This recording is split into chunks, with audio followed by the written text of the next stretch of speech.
ஏன் பள்ளி கொண்டேரையா ரங்கநாதா ஏன் பள்ளி கொண்டேரையா ஸ்ரீ ரங்கநாத. ஒரு வைகுண்ட ஏகாதசி, அதுக்கு முன்னால ரங்கநாதரை பத்தி பேச்சு வருது. பெரியவா பேசிட்டே வரத்தே அருணாச்சல கவிராயரோட சாகித்யம் ஏன் பள்ளி கொண்டீரையா அப்படின்னு இத பத்தி பெரியவா எடுத்துட்டா. இந்த அருணாச்சல கவிராயர் அப்படின்னு 18th செஞ்சுரியில இருந்தார்.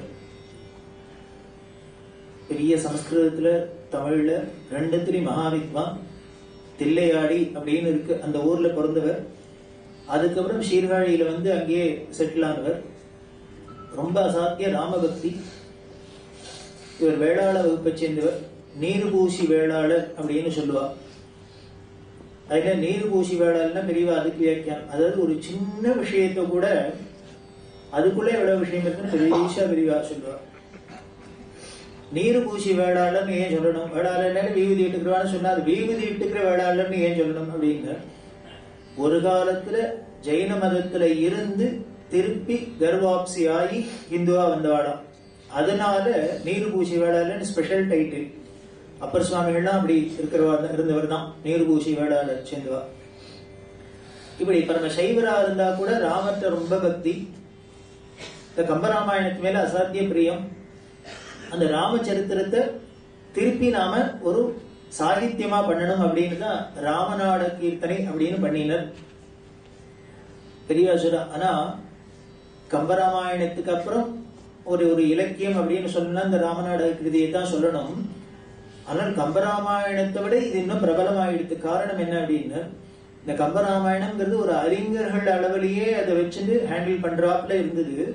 இவர் அதை ரொம்ப எளிமையாக்கி பாடலா பண்ணி அதுக்கு சங்கீதமா அதை கொடுத்ததுனால இன்னும் எல்லாரையும் ரீச் ஆயிடுது, பிரபலம் ஆயிடுது. இவர்கிட்ட தமிழ் படிச்ச சீர்காழியில சட்டநாதபுரம் அப்படின்னு இருக்கு. அதுல கோதண்டராமையர் வெங்கட்ராமையர் அப்படின்னு 2 பேர் இந்த கவிராயத்தை தான் தமிழ் கத்துண்டா. இவரோட கவிராயரோட ஸ்டூடெண்ட் இவா 2 பேரும். கவிராயர் பாட்டு எழுத இந்த கோதண்டராமையரும் வெங்கட்ராமையரும் அதுக்கு ஃபுல்லா டியூன் பண்ணினா. ஏன்னா கவிராயருக்கு சங்கீதத்துல அவ்வளவு பரிச்சயம் இல்லை. இவா 2 பேரும் மியூசிஷியனாவும் இருந்ததுனால இதை டியூன் பண்ணினா. அப்படி ராமநாட கிருதியெல்லாம் ஏற்பாடு பண்ணிட்டு எந்த இடத்துல கம்பர் அரங்கேற்றம் பண்ணாரோ ஸ்ரீரங்கத்துல அதே இடத்துல இதை அரங்கேற்றம் பண்ணணும்னு அங்க போற. அந்த காலத்துல எந்த ஒரு விஷயம் ஒருத்தர் ஒர்க் பண்ணினா கூட அதை 10 பேர் எதிர்க்க ஒரு அறிஞர்களுக்கு நடுப்புற அதை அரங்கேற்றம் பண்ணி அவள்லாம் ஒத்துக்கணும். இது நன்னா இருக்கு அப்படின்னு எல்லா ரீதியாவும் அது நன்னா இருந்தாதான் அதை வெளியில பிரபலப்படுத்த முடியும். நாம நினைச்சபடி எல்லாம் பாட்டு எழுதுறது பேசுறது எதுவும் பண்ணிட முடியாது. அப்படி ஒரு காலம் இருந்ததுனால இவர் ஸ்ரீரங்கத்துல போய் இதை அரங்கேற்றம் பண்ண போறார். அப்ப இந்த ஸ்ரீரங்கத்துல இருந்த வித்வான்கள்லாம் சொன்னா ரொம்ப நன்னா இருக்கு சாகித்யம் எல்லாம், ஆனா ஒரே ஒரு குறை என்னன்னு, எங்க ஸ்ரீரங்கத்துல வந்து எங்க ரங்கநாதன் சன்னதியில அரங்கேற்றம் பண்ற, ஆனா எங்க ரங்கநாதன் மேல ஒரு பாட்டு கூட இல்ல. இந்த ரங்கநாதனே நீ பாடியிருக்கிற ராமரோட குலதெய்வம். அதனால ஒரு ராமருக்கும் பிரீதி ஏற்படணும், எங்களுக்கு எல்லாமும் பிரீதி ஏற்படணும். ரங்கநாதர் மேல ஒரு பாட்டு பாடினா இதை நாங்க ஒத்துப்போம், முதல்ல அதை பண்ணணும்னா. அதனால மறுநாள் அரங்கேற்றத்துக்குள்ள ராவோடரவா எழுதின கிருதி ஏன் பள்ளி கொண்டீரையா அப்படிங்கிற கிருதி. அதுல நிந்தாஸ்துதியா பண்ற ஏன் இப்படி படுத்துட்டு உலகத்தையே காக்க வேண்டியவன் எவ்வளவு அலர்ட்டா ஏற்கனவே சுறுசுறுப்பா இருக்கணும். நீ என்னடான நேர் ஆப்போசிட்டா இருக்கு, படுத்துன்னு இருக்கு. படுத்துட்டா இங்க காரியம் பண்ண முடியுமோ? அண்டஜராஜரத்தையும் பரிபாலனம் பண்ண வேண்டியவன் எப்படி ரெடியா இருக்கணும். ஆனா நீ படுத்துன்னு இருக்க, ஏன் படுத்துன்னு இருக்க? இப்படி கேள்வி கணையா தொடுக்கிறாராம். ஏன்னா இவர் ராமர் பக்தரோ இல்லையோ, இவருக்கும் கையில வில்ல தான் வச்சுட்டு சுவாமிகிட்ட ஏயா படுத்துட்டு இருக்க அப்படின்னா, இதனாலயா அதனாலயா அத்த பண்ணத்தினாலே இத்த பண்ணத்தினாலே அப்படின்னு கேள்வி கனையாவே தொடுத்து ஏன் படுத்துட்டு இருக்கு ஏன் படுத்துட்டு இருக்கு அப்படிங்கிறது. அதை படுத்தின இடமே எங்க, ஆம்பல் பூத்த சைய பருவத மடுவிலே அவதரித்த 2 ஆற்றின் நடுவிலே ஏன் பள்ளி கொண்டீரையா? என்ன இப்படி ஒரு இடம் செலக்ட் பண்ணிருக்க? ஆம்பல் பூத்த அப்படின்னா அல்லி புஷ்பம், அல்லிக்கு பேரு ஆம்பல்னு பேரு.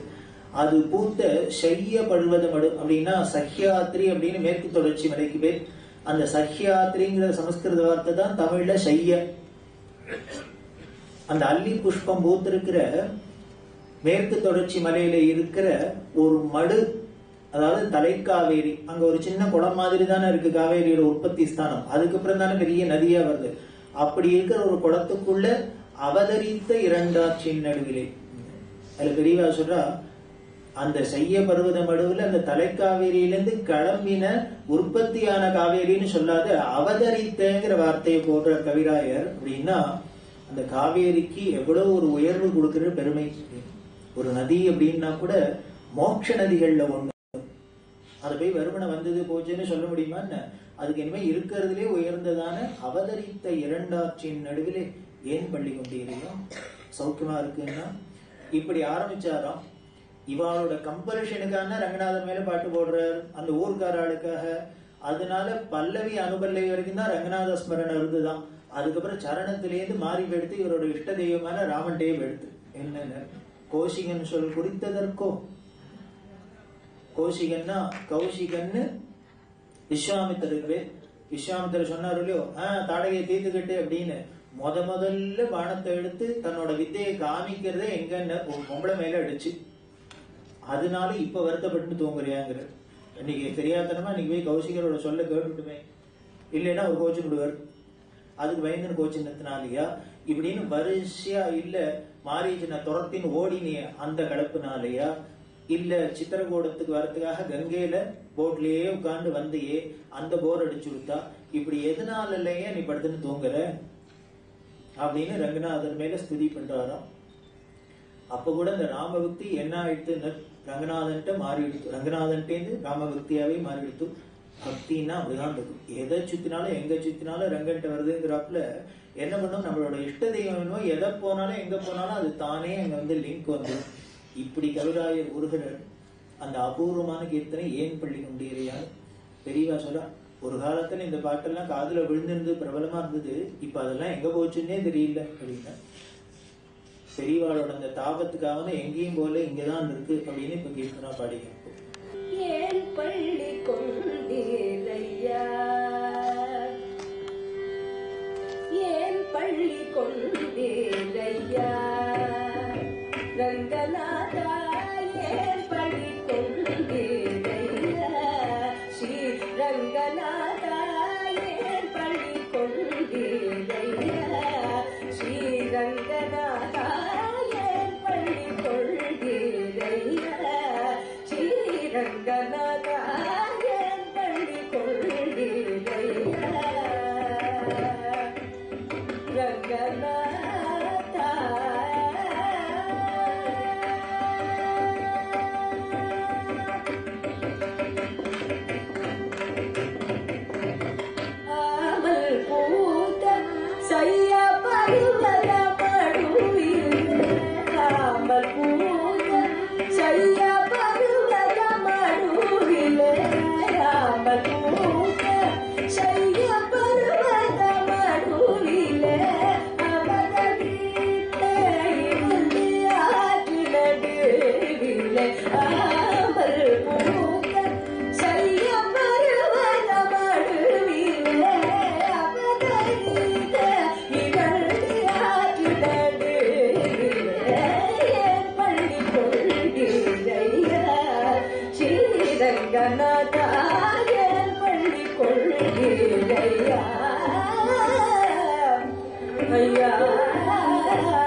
மிதிலேஷன் பெண்ணுடனே வழி நடந்த இலை மாசிலாத மிதிலேஷன் பெண்ணுடனே வழி நடந்த இலை மாசிலாத மிதிலேஷன் பெண்ணுடனே வழி நடந்த இலை ஊசிலாத முகமூடத்திலே துணை கடந்த இலை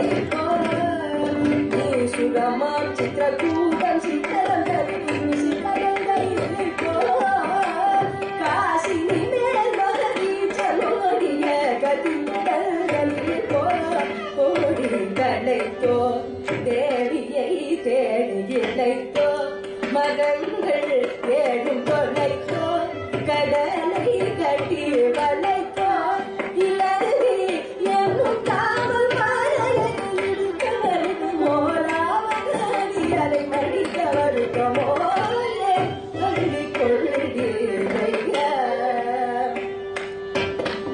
நீ சுரமாம் சித்திரகூடம் சித்தரம் தரிசை கடந்த இலை மாறி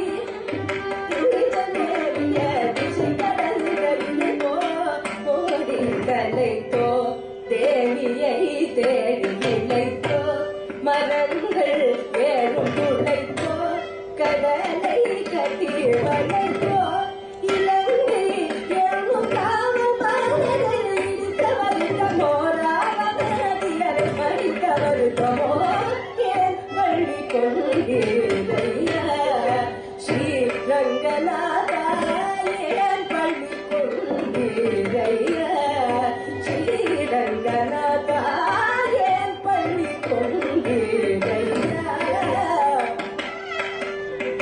ஸ்ரீரங்கநாதா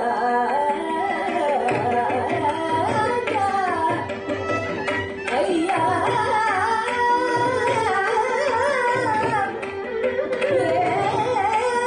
பள்ளி கொள்கிறையா